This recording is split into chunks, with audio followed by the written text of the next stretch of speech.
આંતરરાષ્ટ્રીય કુર્મી સેનાના ગુજરાત પ્રમુખ તરીકે જવાબદારી સંભાળી છે। હ્યુમન રાઇટના પ્રદેશ અધ્યક્ષ તરીકે જવાબદારી સંભાળી છે અને ગોંડલમાં હમણાં જિલ્લા પંચાયતની એક સીટ અને તાલુકા પંચાયતની અનેક સીટો જીતાડવા માટે જેમણે યોગદાન આપ્યું છે એવા જિગીશાબેન પટેલને પણ પ્રદેશના ઉપપ્રમુખ તરીકે જવાબદારી સોંપવામાં આવે છે।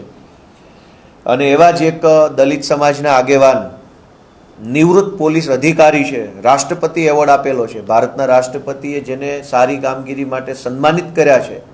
8 જેટલા બાંગ્લાદેશી અને એક પાકિસ્તાની વ્યક્તિને ભારતમાંથી પકડી અને ડિપોર્ટ કરાવવામાં જેણે ખૂબ સારી ભૂમિકા ભજવી છે એવા પોલીસ અધિકારી જયંતિભાઈ પ્રણામી, તેઓ આપણે અરવલ્લી સાબરકાંઠા તરફના વતની છે, એમને પણ પ્રદેશના ઉપપ્રમુખ તરીકે જવાબદારી સોંપવામાં આવે છે। તો ઈશુદાનભાઈ ગઢવીના નેતૃત્વમાં અને મનોજભાઈ સોરઠિયાના માર્ગદર્શન હેઠળ આ સંગઠનની નવી ટીમમાં જેમને ઉપપ્રમુખ તરીકે જવાબદારી મળી છે એમને હું ખૂબ ખૂબ શુભેચ્છાઓ પાઠવું છું।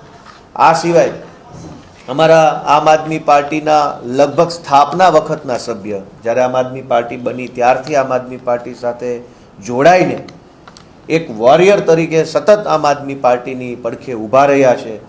નાનામાં નાના કાર્યકર્તાની કાળજી રાખે, નાનામાં નાના કામની અંદર રસ લઈને ફોકસ કરીને કામ કરે અને તમામ જગ્યાએ પોતાનું સર્વસ્વ સમર્પિત ભાવથી આમ આદમી પાર્ટીમાં કામ કરે છે એવા અમારા યુવાન સાથી અનુપભાઈ શર્મા, એમને પ્રદેશના મંત્રી તરીકેની જવાબદારી સોંપવામાં આવે છે।